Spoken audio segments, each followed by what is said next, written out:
Hey everyone, this is Dr. Belinda Wilkerson, also known as Dr. B, coming to you this evening with another college conversation. Call her doctor. Now, I had invited a couple of my classmates from my class of 2010 to join me. However, one is under the weather this evening and another is having some technical difficulties. So hopefully she will be able to join me in about 30 seconds. I will be back.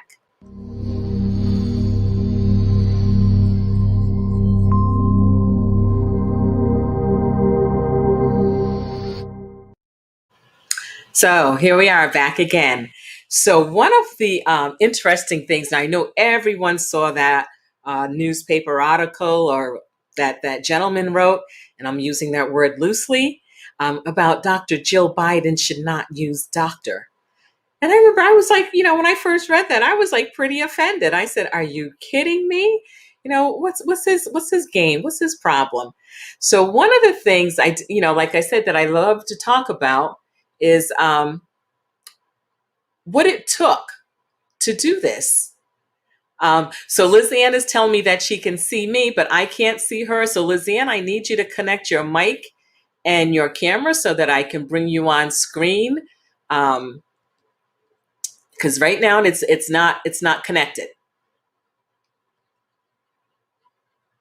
So as soon as you do that, I will be able to bring you in. So anyway,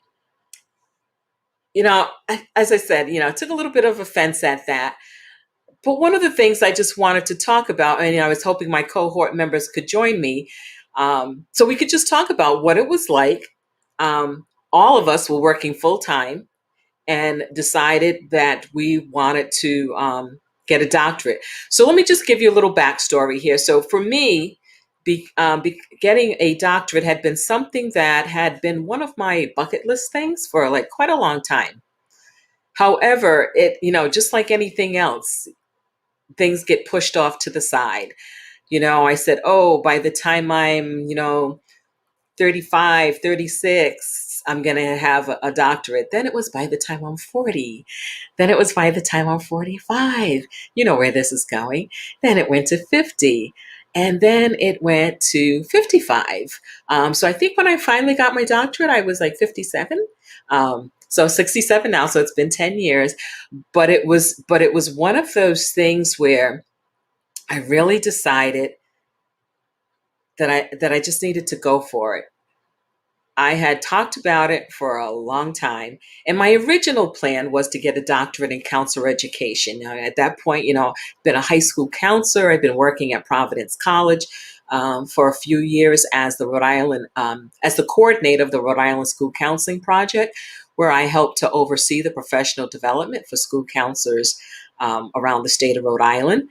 And I said, I really want to do this. And this, out of the degrees I have, the three that I have, this was the one that was for me. There was nothing about getting this degree that had to do with getting a job. It didn't have to do anything with, like I said, moving forward in my career. It wasn't required. It was the one degree that was purely for me. So I talked about it. And as I said, I wanted to get a degree originally in counselor education.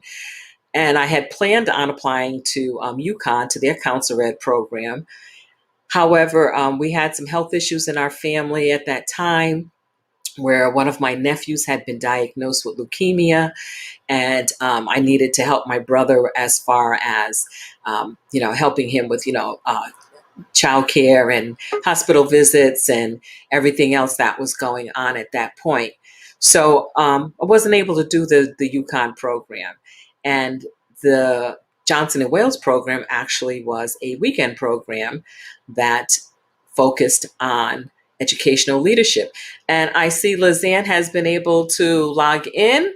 So I'm going to add her to the stream. There she is. I can hear you. Hello, hello. So this is my colleague, Dr. Lizanne Gibson. So in our cohort, so I was just giving them a little background about our cohort. So the Johnson and Wales program is in educational leadership. and there were two sections. You could do K through 12 or you could do higher ed. Now, at the time, I decided to move forward with this. I was working at Providence College, and Lizanne was working at where were you, Lizanne? You were still at the collaborative, right? Right. I was still K-12. Still K-12, working at the collaborative. So Right. so Lizanne and I had actually talked about this for a while. We had said, yeah, we're going to go ahead. We're going to get this It was on doctorate. our bucket list. Yes, it was on that bucket list, and we talked about it, quite a bit. And I remember I kept saying, "Oh, I don't know." And I remember at one point I said to myself, "I don't think I'm going to do this because, I'm kind of like too old, and I should have done this earlier in my life." But I remember a good friend, Dr. Patricia Naylor, who is also a graduate of the program, who graduated, from the program before I did, a few years before I did. I remember she said something to me that stuck with me. She said, "Okay, so in 3 years you could be 3 years older with a degree or without a degree." And I'm like, "Oh, yeah, okay, that kind of makes sense there." And that kind of was an incentive to like really seriously think about it at that point and not use that excuse about age. Um, so that happened. Hey, we've got a person, a person, listen to me. We've got a guest here, Jeff Cruz. He says, "Hello, Dr. Wilkerson, former student here. I was his school counselor." Yay. Hey, Jeff, it's so nice. Thank you so much for joining in. We really, really appreciate it. That was so cool. That was really nice. So let me give you a little bit more about what was going on. So, I was working at Providence College. Lizanne was the director of the Southern Regional. I hope I'm going to get the name wrong, Lizanne. Help me. Rhode Island, Southern Rhode Island Collaborative. Southern Rhode Island Collaborative. So tell them a little bit about what the Southern Rhode Island Collaborative was. Well, it's a consortium of 9 school districts in the South County region. And I was hired to create and foster programs that the school districts could all work together and possibly, be economy at scale and save money, et cetera. And after 15 years, I realized that they didn't really want to do that. Okay. That as long as there was outside money, it was fine. But if they had to spend their own money, forget it. And Okay. we did a lot of things with grant money, federal grant money and state grant money, and did a lot of teacher training and did a lot with school to work money. And that was federal dollars that flowed from the 90s into the aughts. And that's how I met Belinda. Yeah, that's how we met because Lizanne did quite a bit of training, professional development training there for school counselors with Dr. Curley Johnson, the late Dr. Curley Johnson, and his wife, Oh, did Dr. he Sherry. Yeah. did he pass? Yeah, a while ago. And so it was so I got a chance to go down there, and that's actually how we met. And one of the things I remember is having a conversation. I know Lizanne and I had a conversation, and then I remember I had talked with Dr. Naylor about it. And, it just kept going back and forth. And I'll never forget one day, Lizanne, you called me and you said, "I'm on my way down to Johnson and Wales for an interview." And I'm like, "What? What do you mean for an interview? An interview for what?" And you said, for the educational leadership program. And I'm like, "Oh, wait a minute. I thought we were supposed to be doing this together." You just like, but what was going on was that Johnson and Wales was a little they were a little concerned that people were applying for the program, were going into the program, but they weren't completing it through dissertation. People were doing the coursework and then not completing it, and they had a pretty fine. If I'm not um, if I'm remembering correctly, they had a pretty low completion rate as far as people who were going all the way through the program, through dissertation and what have you. Um, so they decided they were going to do something a little different. So typically, what happens is you apply for the program, you take your GREs and what have you, and then you find out whether or not you were accepted in the program. they asked professionals around the state to refer or recommend other professionals who they knew were interested in getting a doctorate in educational leadership that they thought would go into the program and complete the program. So they were looking, so they were kind of like doing some kind of, they kind of flipped the program. They said, we want to know that you're really going to come into this program and you're committed to finishing it, not just coming in and doing the coursework and then not finishing and getting the degree. So that's how Lizanne found out about that part of it, because someone had recommended her.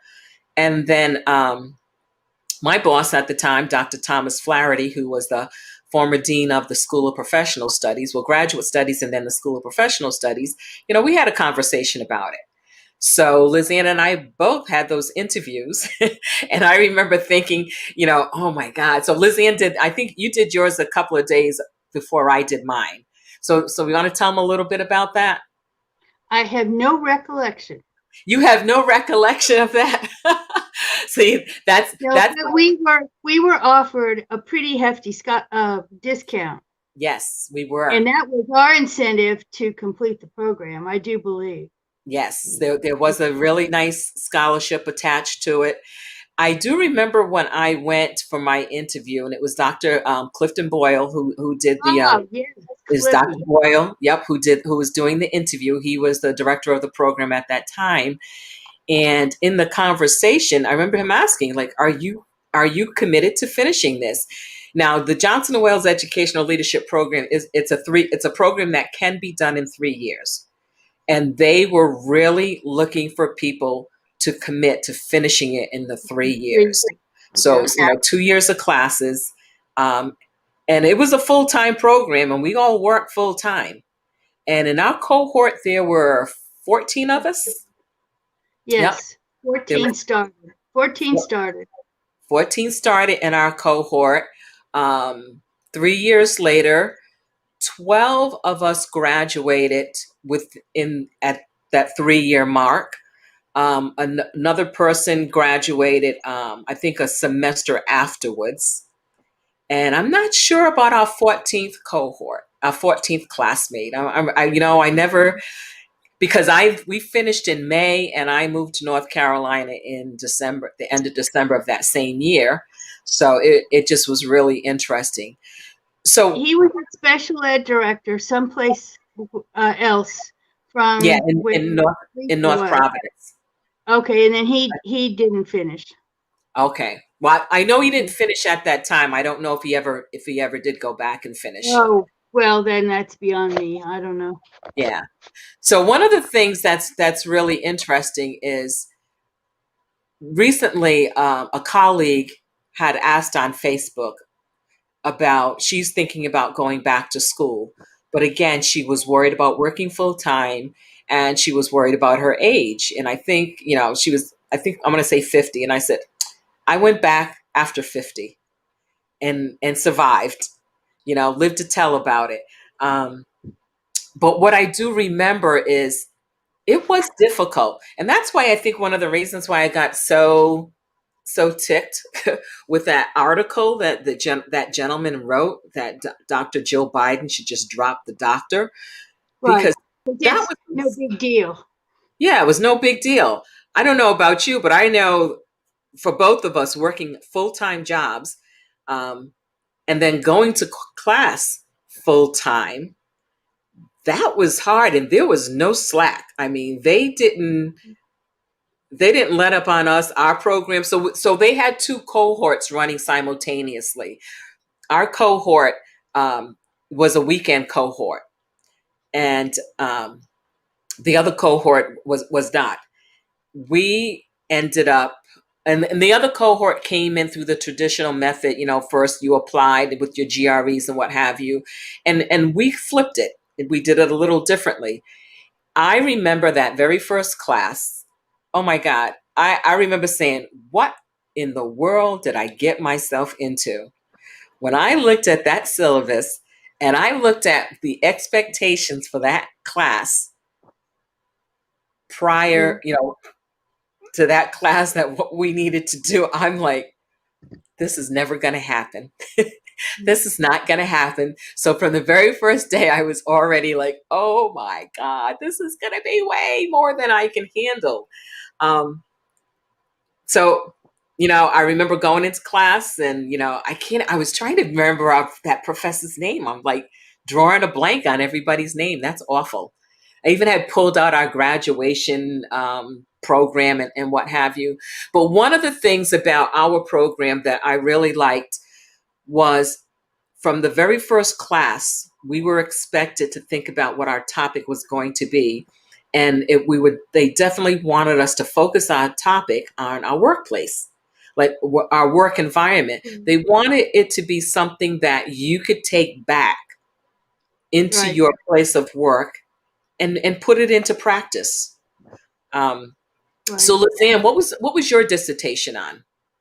Mine was on teachers into business, teacher education, as far as can't even think. My dissertation's at work right now because I show it to students because they want to know, why do I have to do all the in-text citations and all that. So I'll whip my book out and show them why, and all that. Anyway, it was about teachers into business education partnerships in southern New England. Was yours on teacher externships? Yes, Yes. right, Okay. Yes. And right. one of the things I remember is we were kind of, so even though we were a cohort of 14, we also kind of broke off into smaller groups. And in our group, so it was Lizanne, it was me, Tony Marcella, and Jim Rock. And we used to meet on Saturdays sometimes at the Johnson and Wales Library at the Harborside campus in Cranston, Rhode Island.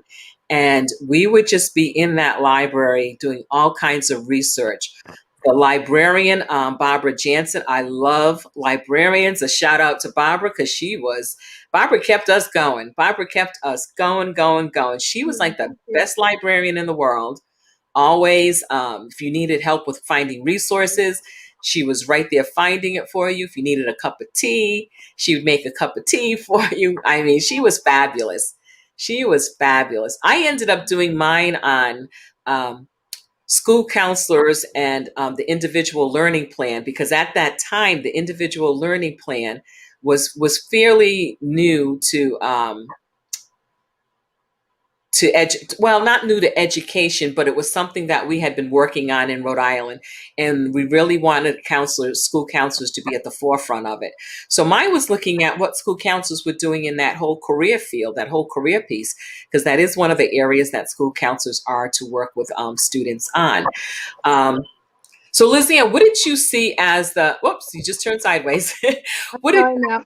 what did I you was trying to get for bigger. you? What was the most challenging part of the program for you? Probably time. But I love some of the instructors that we had. They were great. I remember that first class we had. It was a scary class, you It know. was. Yes, and that's when Cliff Jr. That's yeah. Well, anyway, that's a long story. Yeah, we don't um, we don't want to share that with the audience. no. So, yeah, that was. I don't know. I think it was probably just trying to keep up with you're a new marriage and figuring out time wise with a full-time job, and weekends were really taken up with our class, and then the opposite, because we only met one weekend a month, and then we had to do everything else in between. So that's why we did a lot of work on those opposite weekends that we weren't there in class. Right, right. And So I know for me, again, time was the issue, working full time. Then plus yeah, I was teaching at Providence College on Monday evenings, the career information class. Um, and I remember our youngest son was playing basketball at Bridgewater State well, it was Bridgewater State College, it's now Bridgewater State University. And I remember going to those games with all of my books, whatever I had to read. And whenever there was a timeout or there was halftime, that book was open because there was no downtime. Um, No. I would say to folks who are thinking of doing this and that are working full time that you really, really give it some thought, first of all. It is doable, but do know it's hard. It's Yeah. difficult. There's no easy way through it. You just have to put your head down and keep it moving. That's really what you have to do. And you have to also, remember that that goal at the end, is pretty damned important. And at that point, then the collaborative closed in the middle of my doctorate, and so I'm thinking, oh, great, what do I do now? But then I got picked up, and I started teaching at Johnson and Wales, and then I'm teaching now, or I'm at Georgia State University, so it has paid off for me to Yeah. do that, even though I was at an advanced age, more so than Belinda. not, But not not a whole lot. but it was on my bucket list, and it was one of those things that once it gets into your head, you Mm. can't get it out, and you got to keep going. That is so true. That is so true. We had some fantastic instructors. One of the classes I remember, and I was telling my students this because sometimes when my students are telling me that they're having a difficult time with the subject or the way they learn doesn't match the teacher's teaching style, I said, "Look, I had to take statistics again when I was in my doctoral program. I had not had a math class since I was in my undergrad work at Rhode Island College, my first year at Rhode Island College. And I said, so it had been a number of years since I had had a math class, and we had Dr. Stacy Kite for that No, class. right. Yes, That's, you had Dr. Kite written down, and I'm thinking, wow, I do kind of remember that name. What? yes. She Yes, was our statistics professor. right, And right. and because the classes were accelerated, I mean, she had to cover the material like pretty fast. And I remember saying, "Oh my God, I was not a strong math student in high school. I was not a strong math student in college. And now we're taking the statistics and it was accelerated." I said, "Oh my God." And I was really worried. Okay, how I don't know what I don't have time to find a tutor. Like I said, working full time, had kids still at home and what have you. I told my kids what I found. This is why I love YouTube. I went on YouTube and I found this professor that had his entire statistics class on YouTube. So he had multiple videos going through all the statistical concepts and what have you. So every time Dr. Kite taught us a particular lesson, I'd come home and go to his YouTube channel and I would watch his videos over and over and over because I was determined I was getting an A in that class. There was no way I was going to settle for anything less than an A in that class. But I knew if I didn't do something different, that I wasn't going to pass that class and that wasn't going to look good. So shout out to YouTube and all those professors that are putting their work out there because you saved me. You definitely helped me get my head on okay so that I could get an A in the class because that you weren't going to go through a doctoral program and get less than an A because I really didn't want to do that. Out of the classes, do you remember? Did you have a favorite class or a favorite instructor?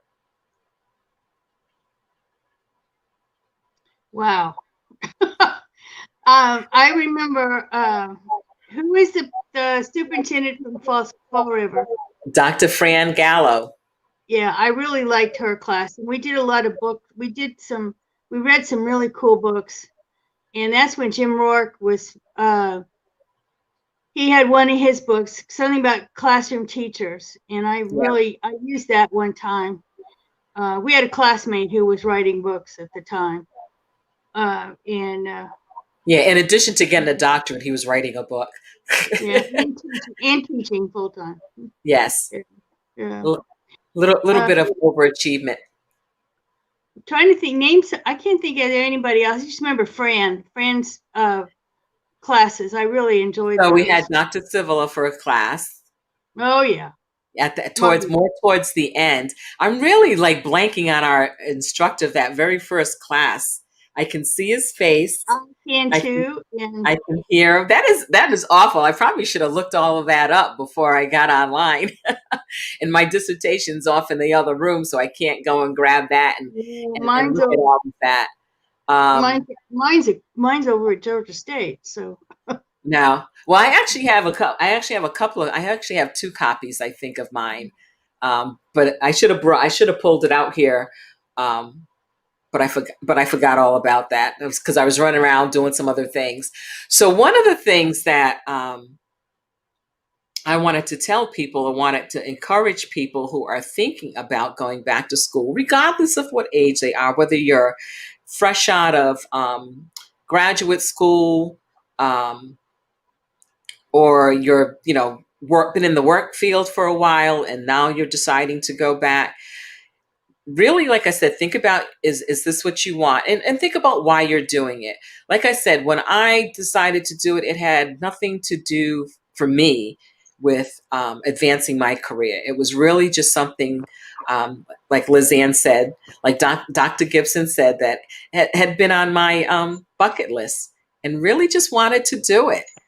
And once you got in it, you had to finish. oh There yeah. were there were tears. There were days that I just wanted to throw up. Don't you remember we used to meet at No, not Dunkin' Donuts. Panera Bread. Panera We spent hours at Panera Bread. hours.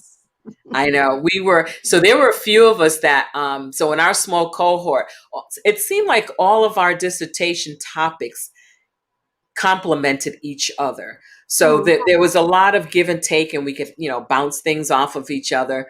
But I want to tell people, when you go actually doing the classes, as difficult as it was doing the classes while working full time, for me, in hindsight, that might have been the easier part, because now when it came time to write the dissertation, we weren't formally in classes anymore. So it wasn't like we were meeting together and having conversations. Even though our small cohort, our small group of four, we did choose to continue meeting together at the library because we needed that support.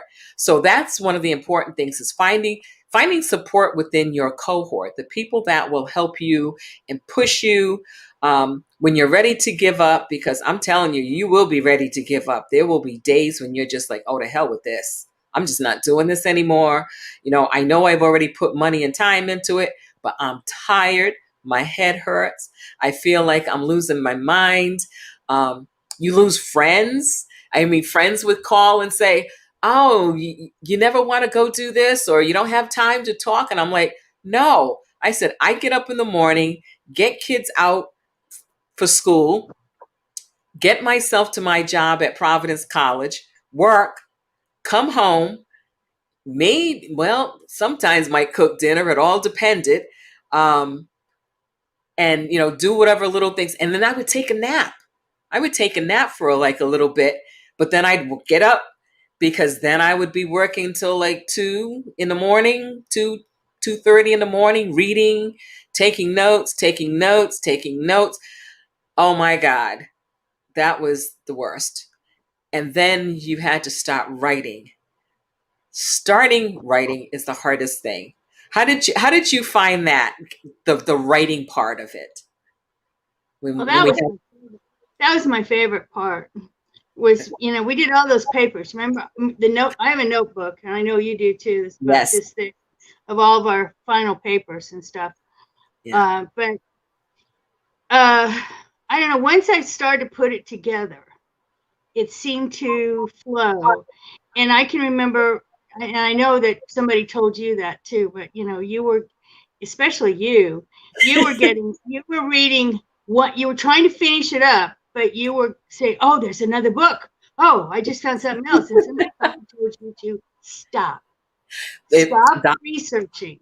yes, Dr. Just write Civilo. what you have, Yep. and and I know that I found a couple of books right, at the end, and I'm thinking, oh man, I got to have these. I got to use these, And so then a friend of mine who had a doctorate in chemistry, and he said, stop, because he said this can be your postdoctorate research. So just put this Mm-hmm. over in another pile, And of course, that was a pipe dream. I never did that. But Yeah. what's interesting now, Belinda, is now that the dean of the college where I am, I'm at there's 5 perimeter colleges that feed into Georgia State downtown Mm-hmm. Atlanta. And so I'm at one of them, and our dean of our building, he's been appointed to uh, do outreach into the community and into the business community, and he has absolutely no idea how to start that. Oh. Because he's been in academia forever. Well, I was going to be working with him, and then COVID hit, and so we've had like this, basic interruption. But he knew that I had the STEM career club at the school, Mm-hmm. and which I have, kept on to keep students involved in, uh, you know, uh, getting them into keeping them in keeping them in school. It started out as a retention program, and because they were coming into the guidance counselor and they were changing their majors because they had no idea what they were doing. This is a 2-year feeder schools into downtown, and so they can either, after 2 years their associate degree, they can, go on to Georgia Tech, or be transferred anywhere else. But a lot of kids do just go on into Georgia State downtown.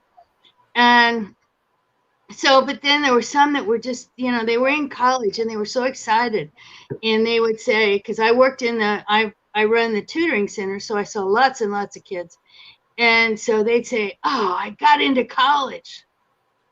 And that was their end goal, And so that's when we figured out that, they needed a push. So that's when we started this guidance counselor and myself. Of course, I'm still working with guidance counselors, Linda. School We counselors. School counselors. I'm sorry. Uh, they're actually called academic advisors. The academic advisors at the college level, right? Yes. And so, anyway, so we've been working with STEM, because that's what somebody high up in the school said that they wanted our campus to be, was a STEM campus, because of where we were located with a lot of high tech corporations. And so through Rotary, through the chamber, through all kinds of, networking, I get the kids out to businesses so they can see what's going on. We have people come in and talk to them, like a panel discussion of IT people and, that kind of stuff, so that they do, and then they can network with these people. We're teaching them how Right. to network, teaching them how to talk to adults, and so they're not just over in a corner, and so I make them get out and talk before the program starts. And we've gotten internships, and we've gotten job shadowing, as well as some mentoring. And so I think, it's paying off. Of course, this semester's just been, it's Right. been bad, So do you because we think have. that the work that you did at Johnson and Wales in the program helped you Absolutely. be able to do this? Absolutely.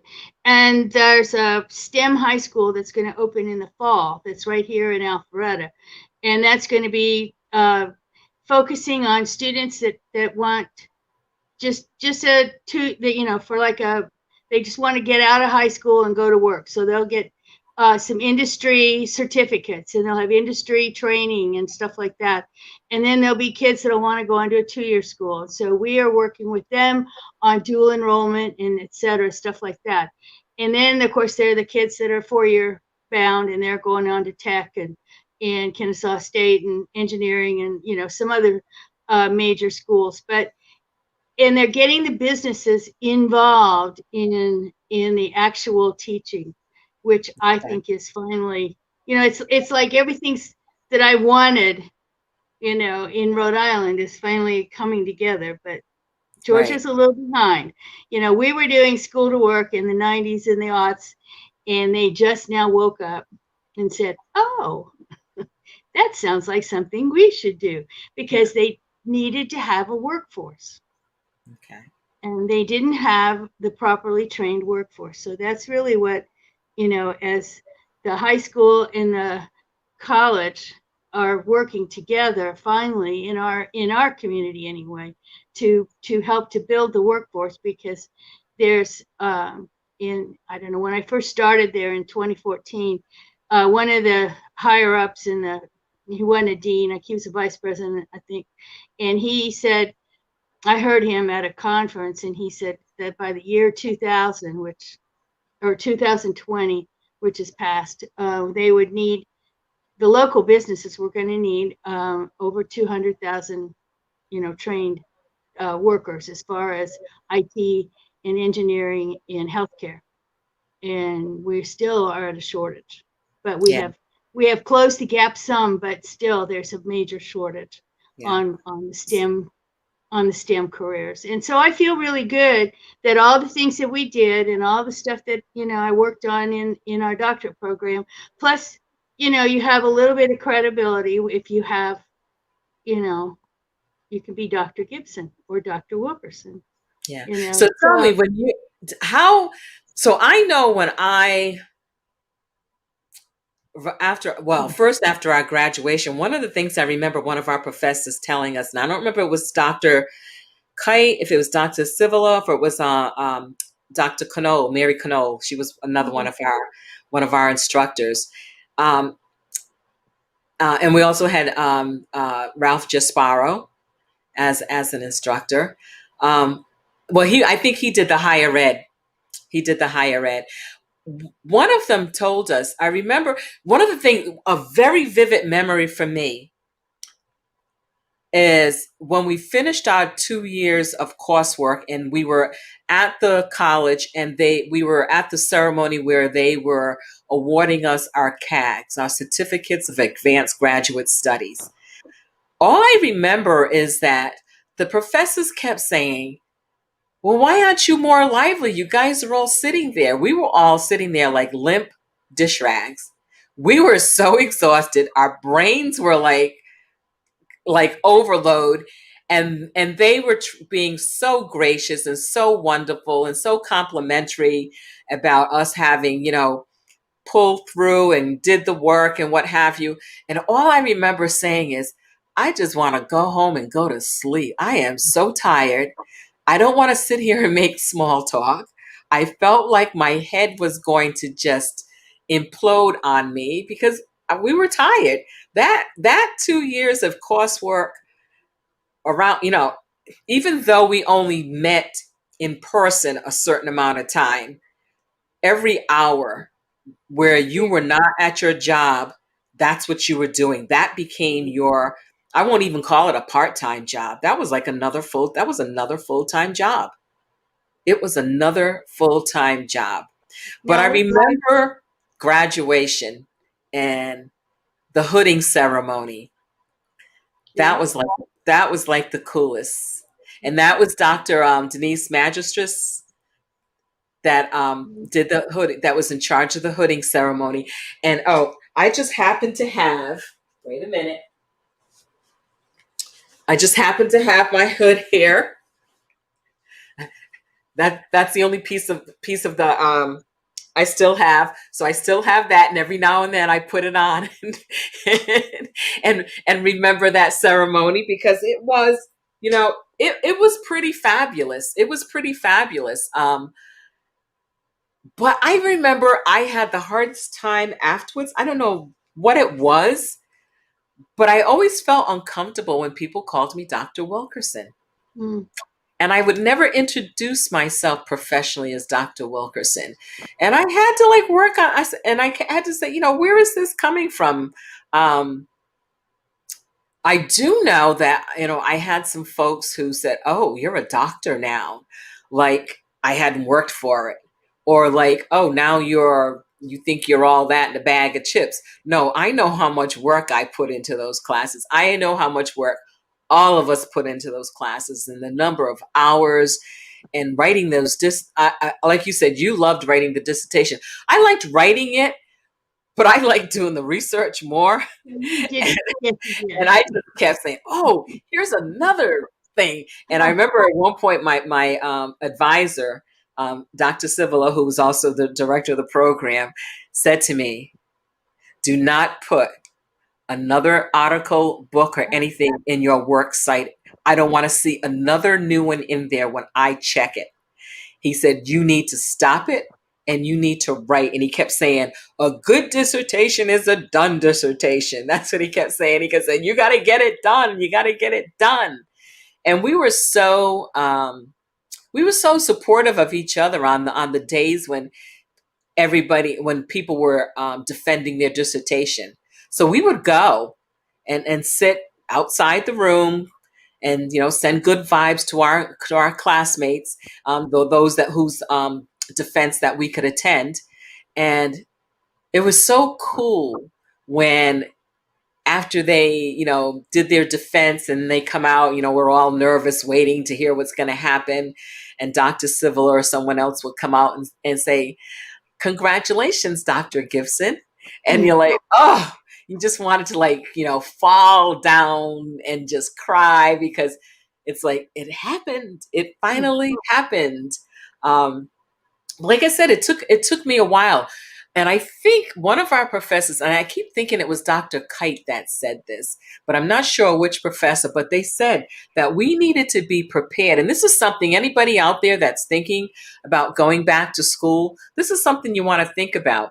I remember them telling us that when we were all done, there was going to be this black hole of not having anything to do around the clock, and that Right. we were going to crash. And I Yeah. remember thinking, "Oh no, I'm going to be so glad when this is over and I can just go and do whatever I need to do." They said, "No, you are going to crash. It is going to take you a while to recalibrate and Yeah. figure out how to move through the earth, move through the world, and not have all of that on you." And I remember that when I finally realized, I said, "Oh my God, it is so true." I just felt like I was having this out of body experience for about 4, 5, 6 months, and plus I was in the process of Moving. moving. So on top of that, and it was crazy. It was something. I am so glad that I did it, and I would do it again. Um, I might have done it earlier when I was a little bit more.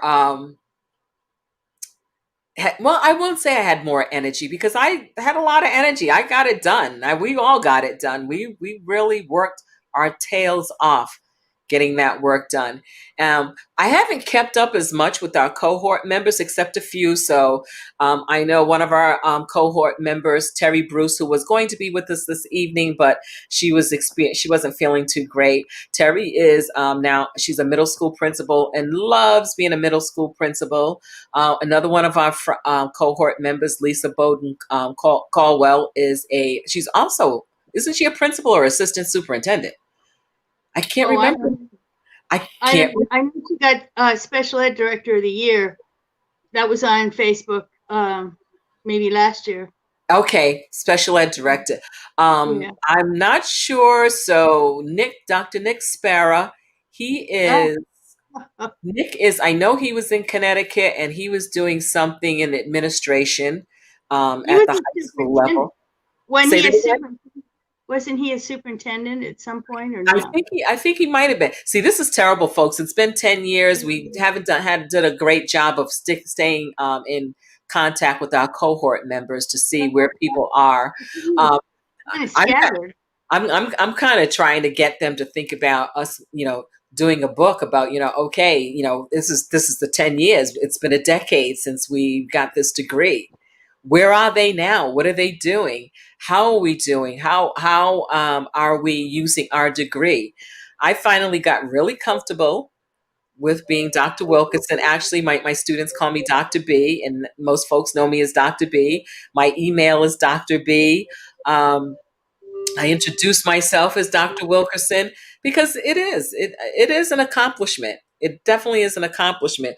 One of the things I remember again, when I was thinking about doing it and I was hemming and hawing and not sure if I wanted to do it, Dr. Patricia Naylor gave me this poem that was framed, and it said, "And the day came when the risk to remain tight in a bud was more painful than the risk it took to blossom." And that was the part of the impetus to make me move forward with this, because I said, that's right. I could keep talking about it and talking about it and talking about it. But if I don't go ahead and do it, I'll never, Right. yeah, I'll never, not, yeah, I'll never forgive myself, because it was something I really wanted and it was just for me. Like I said, it had nothing to do with another job or somebody said you had to do this. I do remember one thing that came out of it when we had finished and had graduated and what have you. Um, Dr. Flaherty and Mr. Frieda, who were at the counselor education program at Providence College, said, "Oh, good. Now you can apply for a job when it comes open." And I'm like, "What job?" And they said, "Oh, you could be like, the director of the counselor ed program." And I said, but I'm moving. They said, "Yeah, but we couldn't say anything. We couldn't ask you because you had to have a terminal degree. So that's why we were pushing you to get this degree." And I'm like, "Oh." So in that respect, it would have helped me It does moving. open doors. It Yeah, opens new doors. it does open doors. It does open doors. It's funny because I go back and I like you said, I was looking at my dissertation and I was looking at that giant binder.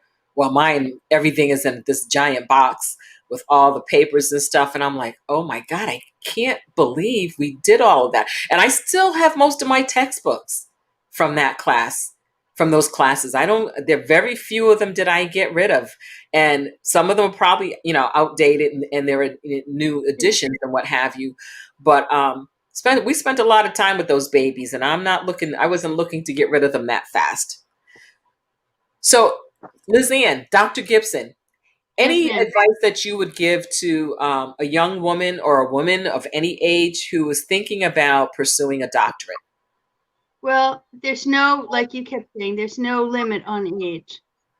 And it just depends on your commitment to you're personally, what you want and what you need and what you want to do. I just knew that, at some point I wanted to go on and get, after, I didn't even get my master's until, late. And then after that, probably 10 years later, I got my doctorate, Mhm. so it was just kind of a progression that I needed to do. And it just took me a while to get it all done, because your life happens in the middle. Right. So you have to deal with life, and having children and moving across the country 3 or 4 times, and then all of a sudden you settle down and you say, okay, it's time to get these things done, Yeah. because then you can finally do things for yourself. Right. uh, and that's kind of, maybe that's why people who get their doctorate are older. I counsel students now. In fact, I have two students that are in the master's and doctoral program at Okay. Georgia State.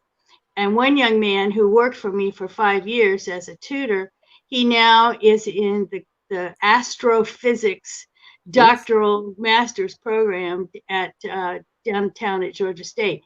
He'd been at Georgia Tech, and then he transferred back to Georgia State because they had more opportunities. And then I have some students who are graduate students, and they can tutor 20 hours a week for me, and they get Mhm. full tuition and Great. plus a stipend. So we are encouraging, I get to talk to these graduate students, on a daily basis. And it's very interesting to, and none of them drop out because they have such great incentive to stay in, because they're getting their tuition paid. Oh, And that is wonderful. yeah, and whether they're in the law school or in the business school, or in the education school. So it's really been interesting, and I love being at the school. And I just, I'm going to just probably be 99 and fall off my chair, because I don't I don't know what else I'll do. I really like being with students, and I like what I do. So Yeah, I don't know. I didn't answer the question you asked me, but I think commitment and really wanting it is what you need to. That's what you need to have to right. start it, and you can start, like I said, at any age. And I agree with you so much on that. It definitely has to be something that you're committed to, and that's for you. Um, and to understand that, I think it's really important for people. It is hard. It's not a cakewalk. It's not something that, yeah, I'm just going to go and get this degree. You work your butt off, and you do have to understand that you lose. Maybe this isn't a good thing, but you lose your life. You lose your life as you knew it before, because you do spend so much time reading, researching, attending class. Um, but it's so, when you finally get that degree, when you finally um, see and I'll never forget when coming the day I did my defense, and Dr. Civila came out and he said, "Hello, Dr. Wilkerson." And I was just like, oh my God. I mean, that was like the best feeling in the world, because I don't know, aside from the birth of my two sons, that was like the greatest high. That was like the greatest high, doing that, because again, it was something I was committed to. So I would, again, just say with what you said, to make sure that you're committed to it, that you're dedicated to it, that you want it for the right reasons. Um, do your research. Find out what works for you. Like I said, I originally wanted to do the counselor ed program at UConn, but it was a weekday program in the evening. And because I had a young nephew that had been diagnosed with leukemia, that didn't work for our family. So the Johnson and Wales weekend program It worked fit perfect. perfectly. It fit perfectly. It's Um, it's like those weekend MBA programs, yeah, and it works for adults, working yeah. adults. It's definitely works Mhm. for working adults, and it was tough. But I would definitely encourage anyone that is thinking about whether it's going for your first degree, whether it's going for a certificate. For me, I firmly believe that education is transformational. What you do with your education is up to you. Once you get your education, no one can take it away from you. Right. And I strongly suggest that people do it. So, Lizanne, one of the things that I always do during my lives is I always have to offer a book, because me in research. Me in research. So, the book I wanted to highlight today, let me see if I can get it here in the camera. Okay, here we go. It's called 200 Women. Oh, And what it says is 200 women who will change the way you see the world. And this oh, is the updated and abridged edition of the book. And one of the things I love about it is they ask each of the women 5 questions. And they ask them, what really matters to you? What brings you happiness? What do you regard as the lowest depth of misery? What would you change if you could? And what single word do you identify most with? So with that last question, I'm going to ask you that. What single word do you most identify with? me? Yeah, You you. talking? You Yeah, talking to me? I'm talking to you. Yes. Is there a word that you identify with the most? Mm, persevere. Okay. Persevere. Yes. Love that. Love that. My word is faith, because I Faith. knew for me, um, doing that program and then moving here 6 months after I finished that program, that was stepping out on faith. That was Yeah, stepping you on did. faith. And faith is what's continued to keep me going. So, Lizanne, thank you so much for joining in. I know sometimes technology makes us crazy. Terry, I'm Yes. sorry that you weren't feeling well and couldn't join us. Lisa, we're going to do this again, and we're going to write this book. Yeah, I am convinced, and convicted that our cohort, some of us are going to get together and we're going to write a book. We're going to write a book about our lives being in this doctoral program, what it meant for each of us, how we used our education, whatever. I don't know the full outline of it. It's just one of those things in my head. But we're gonna write our book also, because I think we all have stories to tell, and I think it's important that people have opportunities to tell their stories. And I know there are people out there that would benefit from our stories and learning from our stories. So, Lizanne, again, thank you so much. Dr. Gibson, thank you so much for joining in with me this evening. As I said to our fellow members who couldn't make it this evening, thank you so much for considering it. Folks, next Sunday, hopefully I'll be with you next Sunday. I'm working on a guest, but I'm lining up some great guests for 2021. So make sure you join in with Dr. B, Steps to the Future. Now, this also runs on YouTube. So, guys, go to my YouTube channel. It's Belinda Wilkerson. Go to my YouTube channel, subscribe to it, like it. And also, I'd love for you to subscribe to my newsletter. Here's the URL for the newsletter. Please, there's a monthly newsletter for those who have college-bound students and need more information. You can subscribe to the newsletter, and you can go here to my YouTube channel, and you can see this and other past videos. And I'm going to be working on some newer videos that may not be live videos, but will be pre-recorded. But stay tuned for everybody. And thank you so much again, Dr. Gibson, for being here. And stay on for a minute after I stop this broadcast. Don't you go away. So everyone out there, thank you so much. And if you have questions about doctoral programs and whatever else, you can message us and we'll make sure we'll answer your questions. This is Dr. B and Dr. Gibson saying so long and take care, everyone. Merry Christmas.